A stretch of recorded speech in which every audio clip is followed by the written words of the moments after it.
اهدنا الصراط المستقيم صراط الذين أنعمت عليهم غير المغضوب عليهم ولا الضالين آمين. السلام عليكم ورحمة الله وبركاته.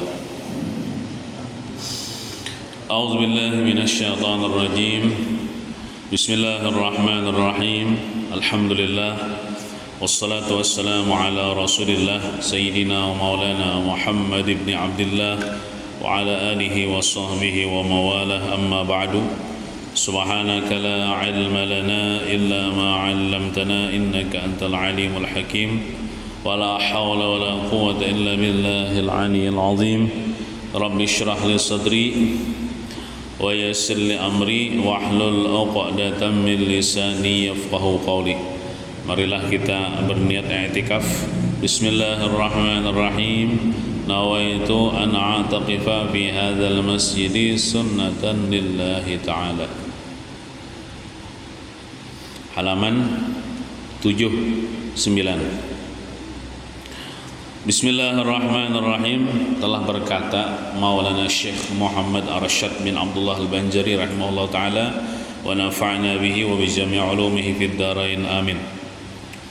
Soal,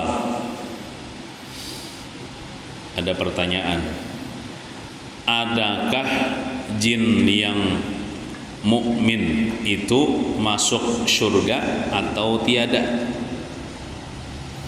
Kan jin itu ada mukmin, ada kafir, ada beriman, ada kafir.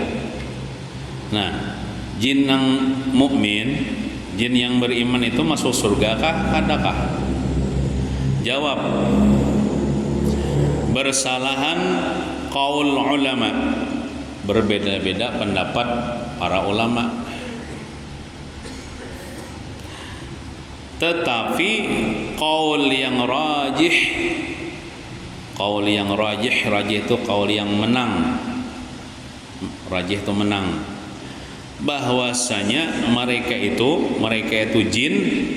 jin mukmin, jin yang beriman itu masuk surga. Berarti amun jin kafir itu masuk neraka tak? Nah. Dan adalah tempat mereka itu jin yang mukmin di dalam yang terkebawah daripada surga. Jadi berbeda pendapat ulama, cuma pendapat yang rajih mengatakan jin yang beriman itu masuk surga, tapi masuk surganya surga yang paling rendah, gitu. Surga yang paling di bawah tingkatannya. Amunnya baharatan harat manusia daripada jin. Yalah. Amun kayak itu kan usah kita bersahabat wan jin. Bersahabat manusia aja. Yalah. Seandainya jin ini kayak apa aja, alimnya misalnya solehnya masuk surga yang paling di bawah. Kada mau surga yang paling di atas. Surga yang paling di atas itu bukan nang manusia tak.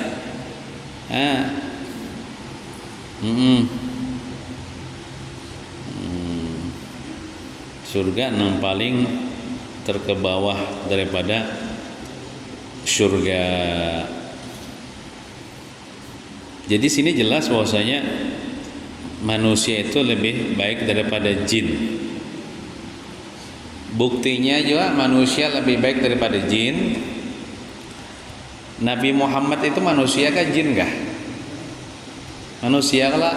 Nah, bahkan seluruh nabi-nabi itu tidak bangsa jin seberatan daripada bangsa manusia. Itu menunjukkan manusia itu lebih tinggi daripada jin. Maksudnya manusia yang beriman lah.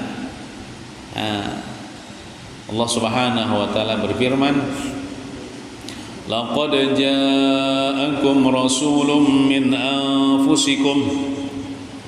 Laqad ja'akum, sungguh telah datang ke atas kalian rasulun, seorang rasul, min anfusikum, daripada golongan kalian. Maksud rasul itu Nabi Muhammad. Jadi Nabi Muhammad itu dari golongan kalian, masih dari golongan manusia. bukan daripada golongan jin. Nabi kita. Nah. Alhamdulillah juga Nabi kita itu daripada golongan manusia, bukan daripada golongan jin. Amun daripada golongan jin misalnya, kayak apa kita menuruti? Cara makan sidin, cara minum sidin, sedangkan jin ini kalau dilihat di dunia ini, ngalihai kelak.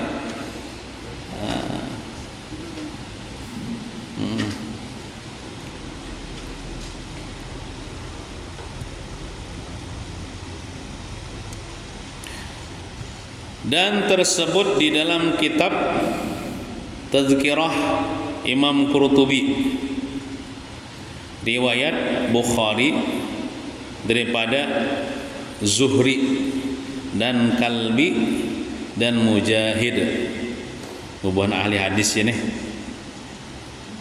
bahwa yang mukmin daripada jin itu pada keliling surga juga, dan tiada mereka itu di dalam surga. Ada juga pendapat daripada riwayat Imam Bukhari, daripada Imam Zuhri, Imam Kalbi dan Imam Mujahid, jin nang beriman itu kada di dalam surga, di luar surga. Pada keliling surga itu di luar surga. Nang beriman nih kada masuk neraka, ada jin tuh cuman dikeliling di luar surga, ibarat nang rumah misalnya masjid nih kan, nah di luar situ aja kada masuk ke dalam surga. Nah itu menunjukkan apa? Tertinggi derajat manusia daripada jin. Nah pemahamannya kada usah gitu bakawan wan jin gitu, kada usah bersahabat wan jin. Kita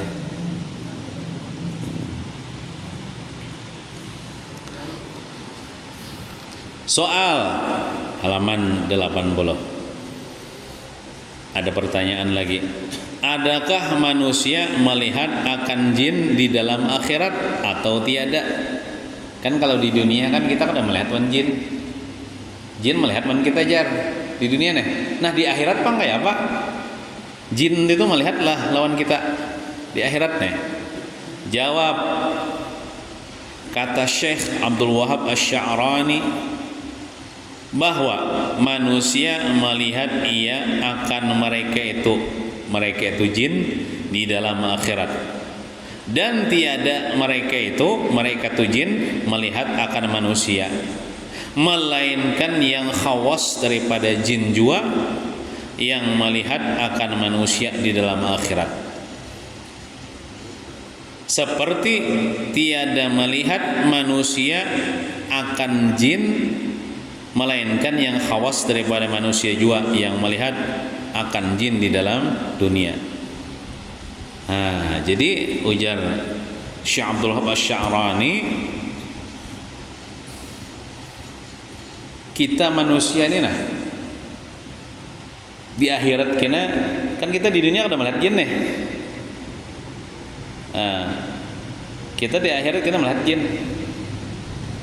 Inya kada melihat kita, kecuali bubuhan jin-jin yang khawas, jin-jin yang istimewa, jin yang soleh lah, alim lah, wali lah. Nah itu kawai inya di akhirat melihat kita. Nang jin-jin yang awam-awam kada melihat. Sebagaimana kita di dunia ini kita nang awam ini ada melihat jin. Kecuali ada misalnya orang yang khawas daripada manusia. Contohnya kayak Datuk Lampayan ini kan orang yang khawas daripada aulia Allah Ta'ala. Sidin kau melihat jin. Kayak kita nih orang awam, kita kau melihat jin. Nah, kita.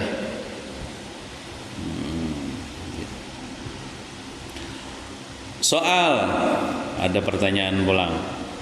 Kalau biar misalnya ditakuni orang, kita di akhirat kena jin melihat lawan kita, kada melihat bang secara umum manusia, cuman ada sebagian yang khawas yang istimewa daripada jin kau melihat manusia. Soal, betapa kiranya dapat yang khawas daripada manusia melihat akan jin di dalam dunia padahal Allah Ta'ala menafikan itu meniadakan penglihatan manusia akan jin di dalam dunia dengan tiada istisna, dengan tiada pengecualian, seperti firman Allah Ta'ala, innahu yarakum huwa wa qabiluhu min haitsu la tarawnahum.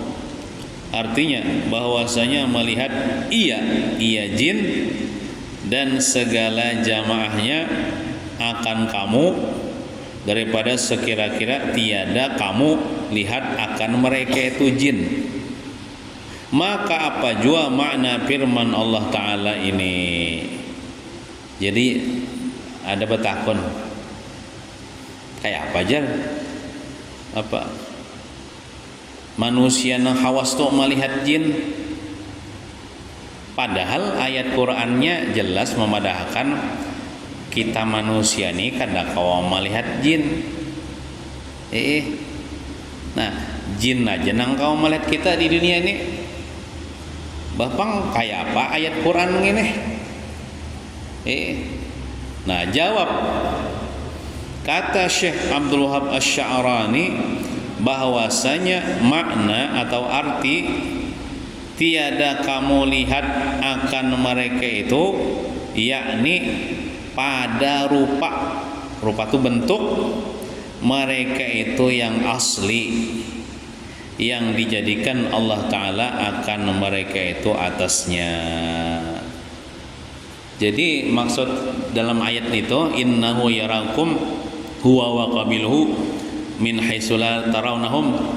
Jin itu kan melihat kita di dunia nih. Kita kadang melihat inya. Sedangkan tadi kan apa namanya di atas tadi ada sebagian manusia yang khawas kau melihat jin. Kan kayak bertentangan tuh dengan ayat Quran itu. Nah, jadi ujar Syekh Abdul Wahab Asy-Sya'rani maksudnya itu kita tuh kadang melihat bentuk asli. Ya kayak ini, jin tuh bisa menyerupa biar bisa menyerupa ular, bisa menyerupa anjing. Jin tuh bahkan bisa juga menyerupa manusia. Kada bentuk aslinya. Makanya ujar orang tuh bila pian bertamu ular di rumah, itu jangan langsung dibunuh, diburu dulu, khusus diburu, dikeluarkan daripada rumah. Bila dikeluarkan daripada rumah itu langsung hilang, berarti jin tak. Jadi jangan membunuh ular yang ada di rumah, keluarkan dulu daripada rumah. Kalau binatang bunuh jin itu bisa menyerupa ular, menyerupa anjing. Nah, maksud ayat itu tuh kita kada kau melihat jin, kada kau melihat bentuk aslinya. Tapi lamun inya menyerupa bentuk anjing, kawai kita melihat jin itu. Tapi berbentuk anjing, berbentuk ular. Nah, kayak itu. Ada bentuk asli. Nah, jadi bujur aja ayat nih tuh. Jin hajan kau melihat kita di dunia nih. Kita kada kau melihat jin, tapi maksudnya kada kau melihat jin dengan bentuk aslinya. Kadang-kadang kita kau melihat jin tapi nya menyerupa bentuk lain, rupa lain. Nah, kayak itu. Adapun melihat akan mereka itu atas rupa yang lain daripada rupa mereka itu yang asli, seperti menyerupa mereka itu dengan rupa manusia. Bisanya menyerupa manusia, bisa menyerupa kawan kita kan misalnya. Nah, makanya lah sudah kalau kita sampaikan kemarin, kita jangan bakawan lawan jin, jangan bapak Tuhan lawan jin. Kenapa? Inya kita bila bapak Tuhan, nauzubillahi min zalik, inya bisa menyerupa kita. Amun sudah menyerupa kita, masuk kayaknya ke kamar kita. Lalu bini kita nih mengira untuk kita, padahal jin. Bisa dikumpulinya, nauzubillahi min zalik, bini kita oleh jin. Itu bisanya dengan rupa manusia atau rupa anjing atau rupa kucing, bisa juga, atau rupa ular, atau rupa barang sebagainya, macam-macam menyerupa badak kah, babi kah, sapi kah, kambing kah, bisa berubah-ubah, bisa menyerupa. Maka tiadalah tertegah melihat mereka itu. Artinya kita kada terhalang melihat di kawah aja, kita kadang-kadang melihat mereka itu. Yaitulah yang jatuh tuh yang terjadi kebanyakannya, yang sering terjadi itu kita melihat itu bukan bentuk aslinya. Bentuk aslinya kita akan melihat, artinya menyerupa bentuk lain gitu nah. Ujar aja bang leh. Ujar ada beberapa tuan guru yang pernah mencoba hendak melihat jin. Caranya jar ini malam-malam masuk kamar. Tapi orang kuliah mencoba lah. Malam-malam tuh masuk kamar, lalu membaca Al-Quran surah Al-Jin. Kalau dalam Quran tuh surah jin. Wadah hafal aja bang. Membaca Quran surah jin tuh 3 kali bulik. Membaca surah jin tuh 3 kali. Nah, lalu pajahi lampu jar. Pajahi lampu. Tunggu ya sampai subuh. Tanya bisa datang tuh berupa ular kah? Ular mencoba ya kalau berupa anjing kah? Tapi kan ada bentuk asli kita bisa juga berupa manusia. Ini ujar orang-orang yang pernah mencoba. Artinya jin itu memang ada. Kita percaya karena ada di Quran kan surah jin namanya. Nah, kalau hendak mencoba malam-malam masuk kamar baca surah jin 3 kali, pajahi lampu, tunggui pian yang guring, tunggui sampai subuh. Ada tak? Bisa, insyaallah tetamu. Apakah bentuknya tak? Kada usah game enggak jadi baras juga. Mengapa juga. Tapi membaca surah jinnya bagus, dapat pahala. Nah, ada orang mencoba kayak itu pian jar. Nah, kata Syekh Abdul Wahab Asy-Sya'rani di dalam Yawaqit, kitab Yawaqit, bahwasanya telah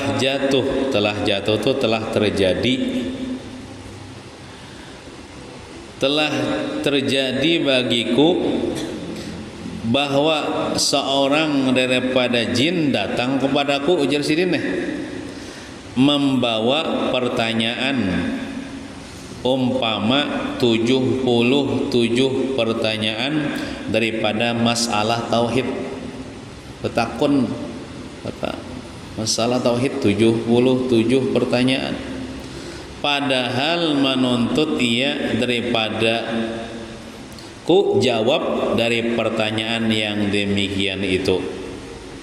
Jin nih betakun masalah tauhid lawan sidin untuk dijawabkan, dan adalah ia menyerupa seperti rupa anjing kuning yang bersih tubuhnya daripada kotoran.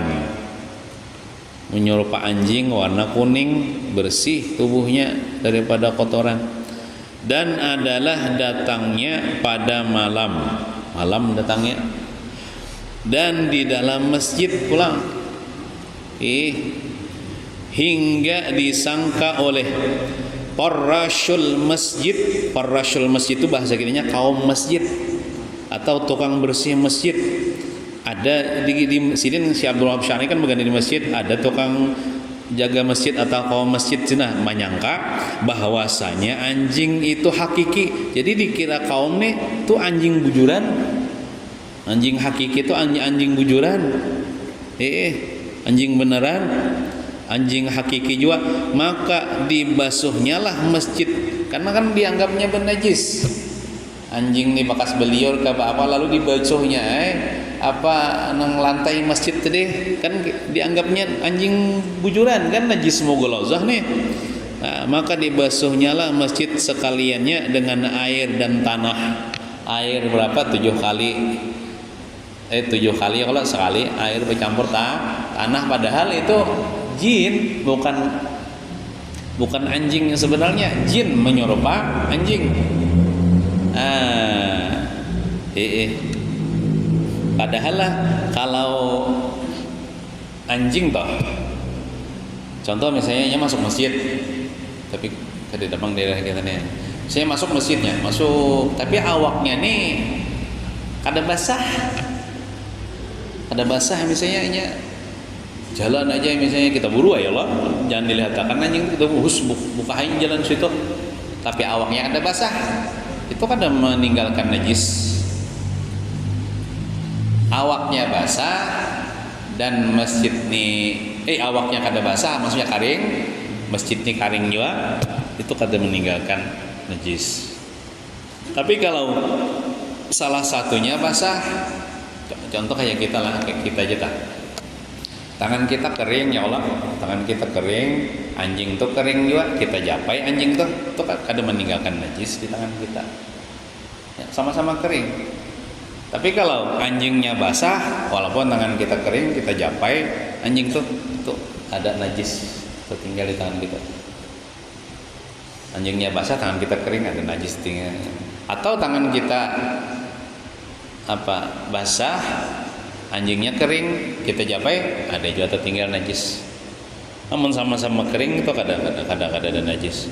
Nah, najisnya itu najis mughalazah. Apabila hendak membersihkannya itu dengan air yang air 7 kali basuh ya Allah, 7 kali basuh. Satu air yang bercampur tanah. Ini air mutlak 6 kali kan. 1 kali air masuki tanah, kalau sesendok ke tanah suci, aduk. Nah, hanya dibasuhakan. Nah, jadi dikira oleh nang kaum masjid tadi itu anjing beneran, lalu dibasuhnya ya kada tahu kan. Nah, padahal anjing itu adalah jin yang menyerupai anjing. Nah, bisa itu kejadian nyata yang menemui terjadi kepada Syekh Abdul Wahab Asy-Sya'rani. Ketakon masalah. Maka Jesiden aku jawab akan pertanyaan mereka itu. Berarti mereka itu tuh banyak jinnya kada seikong aja. Nah, dijawab di sini naik pertanyaan masalah tauhid teh. Di dalam risalah yang simpan atau yang simpan namai akan dia Kashful Hijabi Warrani an wajhi as'ilatil janni. Nah, itu. Jadi lalu sidin jawab jawaban pertanyaan sidin tuangkan dalam satu karangan kitab namanya Kashful Hijab Warran an wajhi as'ilatil janni, kada dijawab isi kitabnya. Itu jawaban pertanyaan kepada si jin tadi. Nah, inilah perkataan Syekh Abdul Wahab Asy-Sya'rani dengan ikhtisar, dengan ringkas. Jadilah apabila ada ular di dalam rumah, kita nih ketemu ular dalam rumah. Ulun pernah lah, kada di rumah pang di masjid. Di masjid was membuka masjid ini subuh ada ular, halus saja ularnya lah. Jadi buka aja, jadi ulun buru di situ keluarnya. Nah, halus ya ularnya, kadang-kadang ular apa kan itu. Nah, jadi apabila ada ular di rumah misalnya, nauzubillahi min dzalik, banglah. Cara kita mengetahui apakah itu ular asli ataukah jin berupa atau berbentuk ular, maka kata ulama yang khawas, bacakan ayat kursi dan ayat amanah Rasul. Apalagi kalau ayat kursi Allahu la ilaha illa huwal qayyum. Contoh baca amanah Rasul bima unzila ilaihi min rabbih wal sampai fansurna 'alal qaumil kafirin. Itu nah. Bila pian tamu ular hendak mengetahui itu jin kah atau ular asli kah? Gitu nah. Baca ayat kursi sekali, baca amanah Rasul sekali. Dibaca di rumah itu juga. Nah, jika tidak hilang ular itu dan tetap berupa ular, maka itu ular asli. Silahkan aja pian hendak bunuh. Iknya membunuh ular itu hukumnya sunat. Boleh. Makan disuruh. Nah, maka bunuh ular itu kata Bapak, artinya ular asli. Jadi kita bacakan ayat kursi amanah Rasul. Bila tetap aja berbentuk ular dan kada hilang, maka bunuh ular itu. Dapat pahala kita bunuh ular tak? Nah, tapi apabila inya hilang, atau misalnya berubah bentuk. Nah, berubah bentuk jadi apakah misalnya? Jadi kucing ngapalang misalnya. Nah, berarti itu jin. Berarti kalau jin ngapa? Maka biarkan aja inya buru aja keluar. Jangan dipukul, jangan dibunuh. Jangan dibunuh. Kita hendak mengetahui tah. Kado saya kan biang ngio dangkar kah? Tapi mun ganal kieu kenapa ularnya bisa belilit di atas sana tuh. Cuman sebelum ngio dan damkar kayak gitu nana tuh bacakan dulu ayat kursi amanah Rasul, lihat reaksi. Tetap aja berbentuk ular kada hilang ke sabuju ular. Tapi lamun hilang atau berubah jadi kucing enggak apa. Nah, itu jin dah. Jangan dibunuh, jangan dipukul. Nah, itu caranya. Mun di rumah atau mun di tanah itu bunuh aja loh Pak.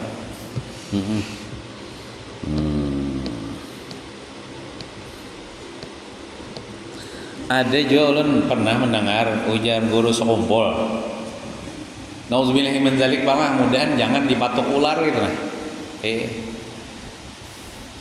Bila orang toh tak dipatok ular misalnya, takdir tak dipatok ular, itu awal-awal yang inya lakukan cari rumput yang di sekitarnya punya tangguk.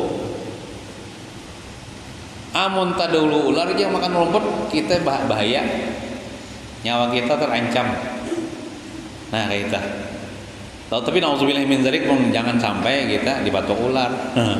Makanya bila turun kemana misalnya ya kalau bacaan, turun daripada rumah tuh bacaan Bismillah tawakkaltu 'ala Allah la haula wala quwata illa billah. Bisa masuk hendak tolak menoreh tuh salamun ala nuhin fil alamin. Kita mengucapkan salam kepada Nabi Nuh alaihissalam. Salamun ala nuhin fil alamin. Bacaan dah. Nah, tapi seandainya takdir dipatok, biasanya dipatoknya itu dibatis ya. Nah, itu yang pertama kita ingatkan, cari rumput yang di sekitar kita, kunyah makan sedikit aja. Jangan sampai terdulu ular memakan rumput, jangan bahaya kita.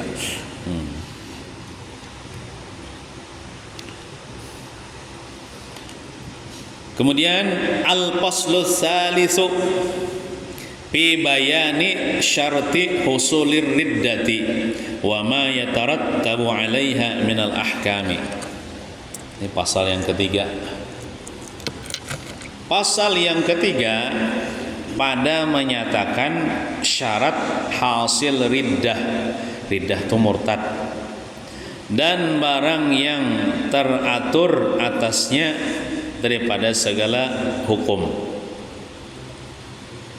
Jadi orang nang murtad ni kayak apa garang ada syarat-syaratnya.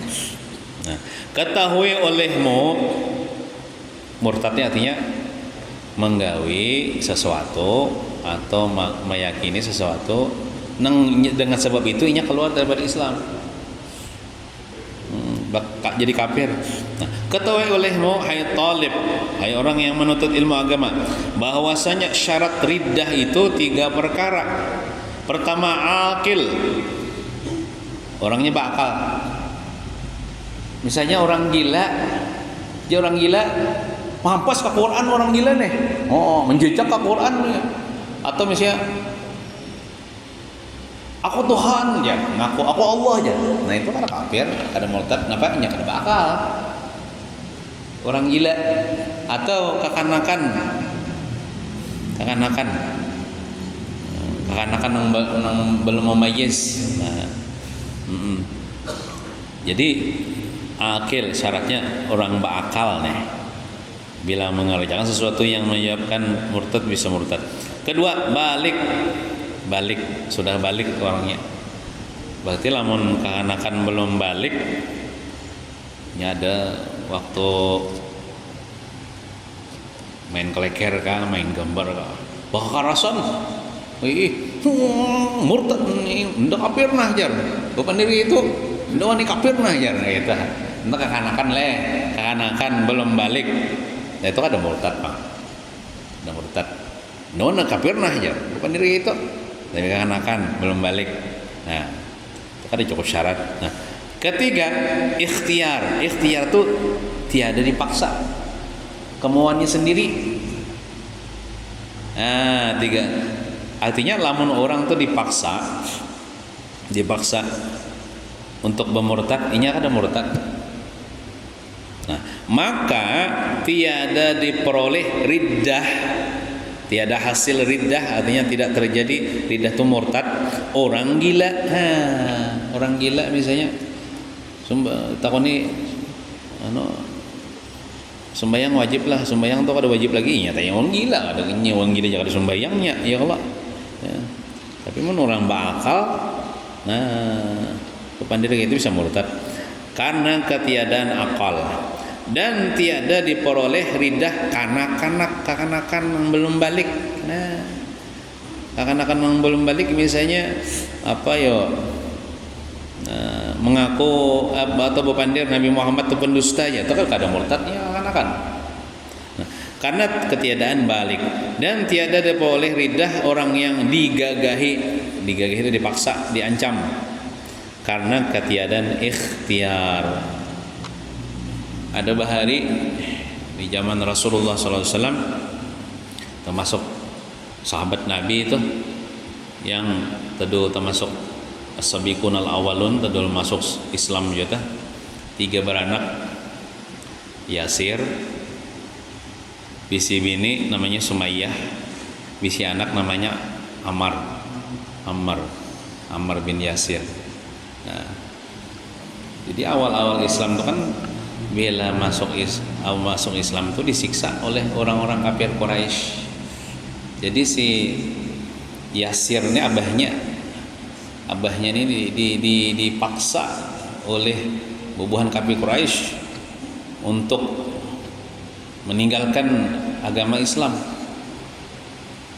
Jadi bubuhan kafir Quraisy kada meninggalkan agama Islam, kami siksa, kami bunuh. Tetap si Yasir ini mengikuti agama Islam sampai disiksa sampai mati syahid. Awal-awal yang mati syahid dalam Islam, maksudnya daripada golongan sahabat itu si Yasir itu. Kemudian bininya pulang namanya Sumayyah. Nah, ini masuk Islam juga nih. Nah, disiksa juga, diancam. Artinya amun ikam kadah kon meninggalkan agama Muhammad, kami siksa sampai mati. Tetap juga memegang agama Islam sampai disiksa sampai mati. Kemudian anaknya Ammar, tuh abah ikam mati dah, mau ikam mati dah, ikam aku lah juga mati. Amun ikam kadahon mati, ikam tinggalkan agama Muhammad, diancam, disiksa. Nah, lalu si Ammar ini tak ucapakan ucapan yang secara zahirnya itu murtad, inggih karena kada tahan, disiksa, diancam. Ini bujuran ini ancamannya kada gertakan kada. Buktinya sudah kedua orang tuanya mati disiksa. Nah, akhirnya enggih hapunai ulun keluar daripada Islam. Akhirnya dilepaskan. Kada jadi disiksa, kada jadi dibunuh. Lalu Ammar ini datang kepada Rasulullah sallallahu alaihi wasallam mengadu, "Wahai Rasulullah, ulun tak ucapakan nang pada zahirnya itu murtad pang ulun nih. Jadi jar Nabi, hati ikam kayak apa? Hati ikam kayak apa?" Ujarnya, hati ulun tetap beriman dengan Allah. Untung ulun aja pang sebenarnya ucap nih tuh, hati ulun tetap beriman dengan Allah. Lalu turun ayat kalau nggak hafal juga ayatnya, nang artinya kada papa dimaafkan perkataan si Ammar itu karena inya diancam, dipaksa untuk bakapir, lalu inya tak ucap itu, artinya inya kada papa, inya dimaafkan, inya tetap beriman kepada Allah Subhanahu, kada kafir kada. Nah, jadi bila ada orang diancam, dia ancamannya ada bujur anulan macam lah, misalnya ada suara bujur nekat hendak menembak, misalnya kamu bakapir ada jar, ada bakapir kamu udah tembak jar. Nah, nya punya kekuasaan ulang kita kada kawa mengelak, kada kawa minta tolong kepada orang. Tapi lah menang mengancam nih bocil aja orangnya, misalnya ketek telinga aja itu kada usah bakapir kita nih, orangnya gagah perkasa, punya kuasa ya, kalau kita kada kuat minta tolong kepada orang, kada kuat menghindar, lalu kita tahu ucapakan inggih aku naik, kalau itu kita kada murtad karena dipaksa. Nah, jadi orang nang dipaksa itu inya kada kafir. Tapi amunnya inya dengan kemauannya sendiri, kan tadi syarat ketiga ikhtiar, tiada dipaksa atas kemauannya sendiri. Nah, itu bisa kafir, bisa murtad. Syahdan, jikalau murtad seseorang kemudian maka gila inya emang murtad tuh. Nah, tiadalah dibunuh akan dia di dalam gilanya. Waktu gilanya itu jangan dibunuh, hanya ditakhirkan ditunda akan dia, ditunda pembunuhannya tuh hingga sembuh daripada gilanya. Ini Datuk Kalampain bicara masalah orang murtad boleh dibunuh itu dalam hal negara itu diberlakukan hukum Islam. Amun kita ini kada berlaku hukum Islam di negara kita ini. Nah, jadi orang murtad itu kan sebenarnya disuruh bertobat dulu oleh sultan lah, oleh penguasa, disuruh bertobat. Amun inya kada kon bertobat, maka dibunuhnya, dipancung lehernya. Nang memancung nih pulang sultan, pemerintah Islam. Amun kita rakyat biasa ini kada boleh. Ada misalnya kawan minum murtad lalu timpas, awak udah boleh, kita kena ta'zir, kita kena hukum kita. Nya tuh nang melaksanakan hukum Islam tuh pemerintah Islam lah. Nah, kayak itu. Jadi misalnya orang tuh murtad, soalnya gila. Nah, jangan waktu gila tuh dibunuh. Ambil akan gila dulu. Nah, suruh bertaubat. Amunnya mau bertaubat, ada jadi dibunuh. Tapi amunnya kada kon bertaubat, dipancung lehernya. Nah, eta. Kini zaman Datuk Kalampain itu diberlakukan sini hukum-hukum Islam waktu itu. Dan apabila sabitlah riddah, sabit itu tetaplah riddah, artinya seseorang dengan bayinah atau saksi, ada saksinya, misalnya saksinya berdua, misalnya orang itu murtad, atau dengan ikrarnya atau ingin mengaku seorang, aku murtad ya, aku kafir ya. Nah, pengakuannya wajiblah menyuruh dia taubat dulu. Nah, menyuruh oleh orang yang berwenang, anggaplah pemerintah. Nah, menyuruh dia taubat dengan tiada diberi tangguh. Artinya bertobat wah ini juga. Ada nang kaina toh seminggu lagi bertobat tuh kan diberi tangguh ada. Jadi bila nyata orang itu murtad misalnya, artinya aslinya Islam lalu mengerjakan sesuatu kah, mengucapkan sesuatu kah yang menyebabkan ia murtad, dengan ada saksinya kah atau dengan pengakuannya sendiri kah, maka siapa yang berwenang misalnya, anggaplah pemerintah, maka pemerintah wajib menyuruhnya bertobat waktu itu juga, ayo bertobat. Nah, taubat orang nang murtad tuh inya be-Islam bahasa. Kada nang kaina ta nang kaina aja nang seminggu lagi jar hanya disebut tobat kada bila waktu itu juga. Nah, kayak itu.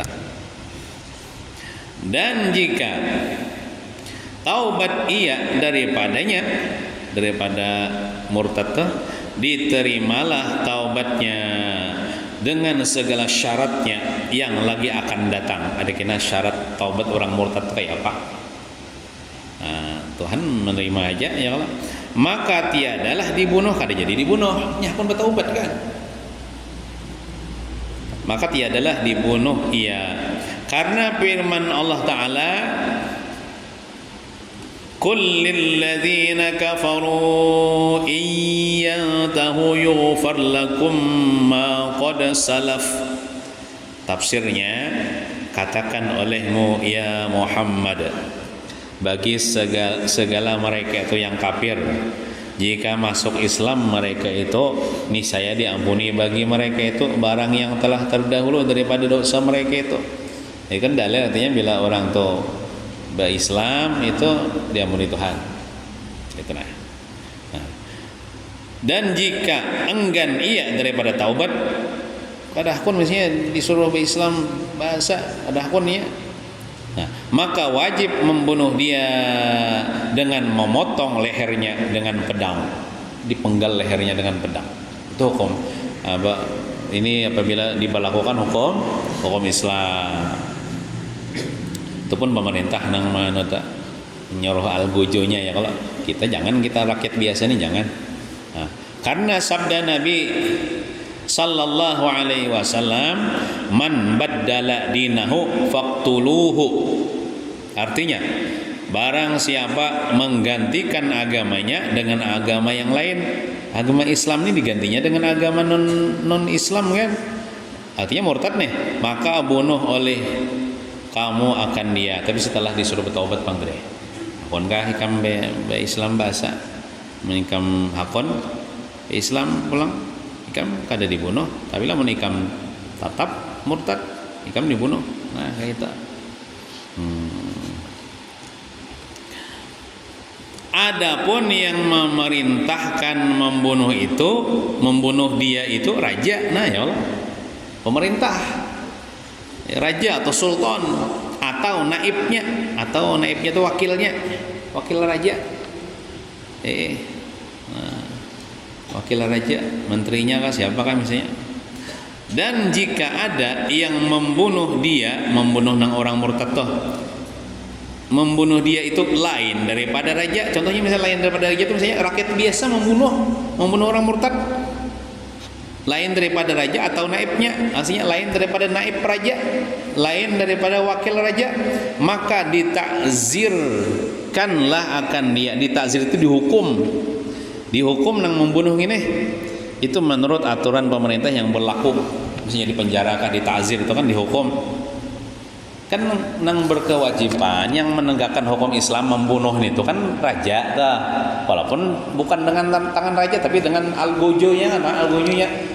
Tahu-tahu ada misalnya rakyat biasa, kita nih rakyat biasa nih, tahu-tahu main hakim sendiri, soalnya memancung leher orang yang murtad. Nah kita ini itu melanggar hukum, maka kita ini ditakzir, dihukum, dipenjara kah, itu menurut aturan peraturan hukum pemerintah yang berlaku di daerah itu. Ya, jadi kita lain orang yang berwenang nih, polisi kada juga gitu ya Allah, hakim kada juga gitu nih, qadhi kada juga, pemerintah kada juga. Paling-paling kita menyuruhnya bertobat saja, bertobat jika membaca 2 kalimat syahadat. Muninya kada akon sudah ya. Kita jangan membunuh kita. Nang membunuh itu bukan pemerintah, tapi itu kan berlaku Bang di negara kita saat ini. Negara kita ini negara republik, bukan negara Islam. Kada berlaku hukum Islam. Nah, maka apabila sudah dibunuh akan dia, misalnya kan ini misalnya nih, ini orang murtad deh, kada kon bertaubat nih, kan dipancong lehernya tuh, mati kan. Nah, apabila sudah dibunuh akan dia, janganlah disembahyangkan akan dia atasnya. Orang kafir apa disembahyangkan? Kada saya kita sembahyang kipayah. Orang kafir. Nah, dan jangan ditanam pada tempat kubur orang Islam. Jangan dikuburakan di komplek pekuburan orang Islam. Menyunyurangan aja di mana kah, misalnya di bawah pohon gatah, di mana kah, di padang kelakai mana kah? Tabuk, tabuk timba ya, kayak pian mengubur ayam mati. Kada perlu dimandikan, dikafankan, di sana kada perlu, ada kewajiban, kita kada boleh juga. Karena ini orang kafir. Orang kafir ini tidak ada kehormatan. Nyembah tabuk, timbai ke sungai, kesian pulang orang ini, ya Allah, bau ya Allah.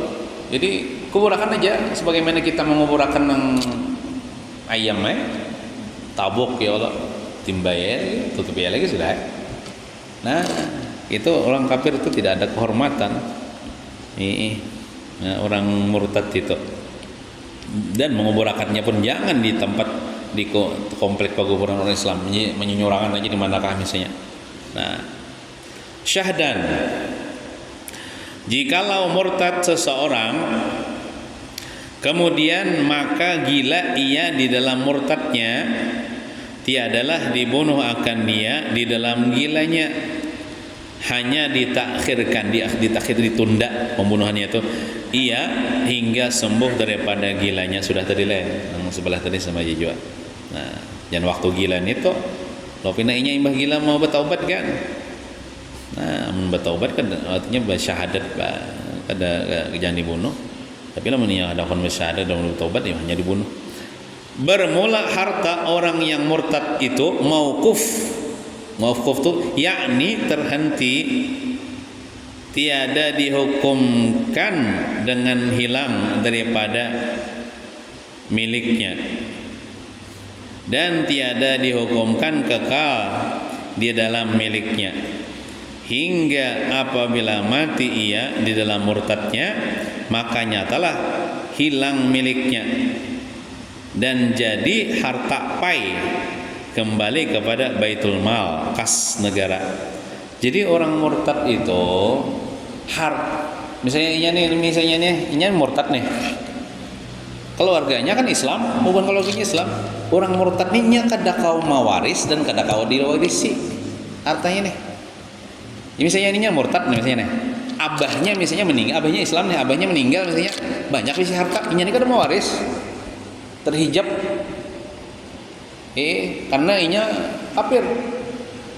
Jadi orang murtad, orang kafir ini kada kau mawaris harta orang Islam walaupun abahnya meninggal. Atau bisa juga misalnya orang murtad ini mati, nya banyak isi harta, kalau warganya ini Islam kada kau mawaris hartanya nih. Nah, kada kau mawarisi dan kada kau diwarisi. Bapak enggak ya Pak? Bila inya mati, itu hartanya itu diserahkan kepada kas negara, baitul mal, seberataan. Nah, gitu. Jadi harta pai kembali kepada baitul mal, untuk kas negara. Untuk jadi hak negara, hartanya itu. Hartanya tuh kada mesti duit ya Allah, tanah ke apa, ke rumah ke kendaraan ke. Nah, itu. Dan jika masuk Islam ia, maka nyatalah ia kekal di dalam miliknya. Amun inya masuk Islam pula, itu ya kalau tuh apa kawai diwaris ya Allah, karena hartanya kan kawai diwaris oleh nang keluarganya nang Islam ya Allah. Nah, kata Syekh Ibnu Hajar dan Syekh Ramli dan lainnya, tak dapat tiadalah pada menghasilkan Islam orang yang murtad itu daripada melafazkan dua kalimat syahadat.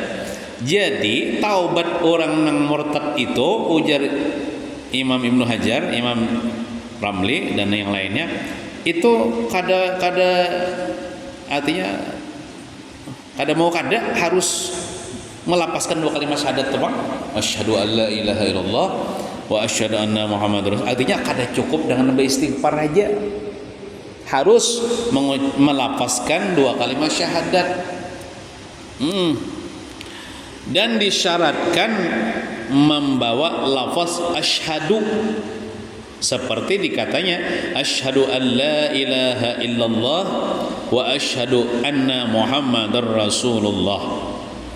Nah, artinya kada mau nang bataubat nang istighfar aja amun kada nang membaca dua kalimat syahadat. Jadi harus mungkin kan kafir, kalau ini kafir hendak berislam ulang, harus mengucapkan dua kalimat syahadat. Dan disyaratkan mualat antara dua kalimat itu. Dua kalimat syahadat itu mualat, arti mualat itu jangan dipisah oleh perkataan atau pekerjaan lain. Amun kayak ini disuruh misalnya bersyahadat asyhadu an la ilaha illallah, hadangi dulu aku nak beruku dulu nyar, beruku hanyar wa asyhadu anna Muhammadar Rasul. Nah itu kan kada mualat nanya. Jadi harus asyhadu an la ilaha illallah langsung sambung wa asyhadu anna Muhammadar Rasulullah. Atau misalnya asyhadu an la ilaha, dangilah aku nak pakamih dulu atau mandi dulu ya, hanyar wa asyhadu anna Muhammadar Rasul, itu kan mualat namanya. Jadi disyaratkan mualat, artinya jangan dipisah oleh perkataan yang lain atau pekerjaan yang lain antara dua kalimat itu, dua kalimat syahadat. Dan tartib, yakni mendahulukan kalimat yang pertama atas kalimat yang kedua. Kada mau kalau tak paling asyhadu anna Muhammadar Rasulullah hanya asyhadu an la ilaha illallah, ada tartib. Tartibnya itu asyhadu an la ilaha illallah dulu hanya wa asyhadu anna Muhammadar Rasulullah. Yang tak paling bisa kitanya. Dan disyaratkan pula, nah ada bertambah nih lah, bertambah syaratnya nih. Disyaratkan pula mengaku dengan berlepas daripada tiap-tiap agama yang menyalahi agama Islam, dan mengaku dengan kembali daripada etikat yang jadi murtad ia dengan sebabnya kepada etikat yang benar. Nah jadi kayak ini misalnya kita tuh hendak mengislamakan orang yang murtad kayak ini, jadi kita baca dua kalimat syahadat asyhadu an la ilaha illallah wa asyhadu anna Muhammadar Rasulullah. Terjemahnya lah, aku bersaksi bahwa tidak ada Tuhan yang berhak disembah dengan sebenarnya kecuali Allah, dan aku bersaksi bahwasanya Nabi Muhammad adalah utusan Allah. Nah bertambah ini, dan aku berlepas dari tiap-tiap agama yang selain agama Islam. Nah itu, dan aku kembali asalnya etikat nang sesat kepada etikat yang benar. Itu tambahannya itu. Bila orang murtad tak,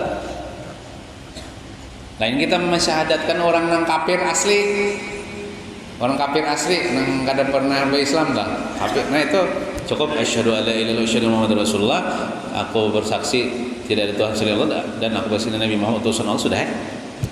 Adapun orang murtad ini bertambah iman dua kalimat syahadat, aku berlepas dari tiap-tiap agama selain agama Islam, dan aku kembali daripada etikat atau akidah yang sesat kepada akidah yang benar Ahlus Sunnah wal Jamaah. Itu tambahannya. Nah, dan sah melafazkan dua kalimat syahadat itu dengan bahasa dirinya. Jadi kadang mestilah dengan bahasa Arab lah. Misalnya orang ini misalnya kita syahadatakan langsung terjemahnya aja sudah sah syahadatnya. Misalnya aku bersaksi bahwa tidak ada Tuhan selain Allah, dan aku bersaksi bahwa Nabi Muhammad adalah utusan Allah. Nah, walaupun kada bahasa Arab, dengan bahasa dirinya. Misalnya orang Cina misalnya dengan bahasa Cina misalnya, aku bersaksi itu bahwa tidak ada selain Allah tak. Aku bersaksi bahwa Nabi Muhammad utusan Allah tak. Misalnya orang Inggris dengan bahasa Inggris sah aja, walaupun kada dengan bahasa Arab, tapi bagusnya bahasa Arab panggil. Nah, dan jika tahu ia akan bahasa Arab sekalipun tak, walaupun ia tahu makna bahasa Arab itu, tapi hendak bahasa inya sah aja. Demikianlah kaul yang mu'tamad yang dapat diperpegangi.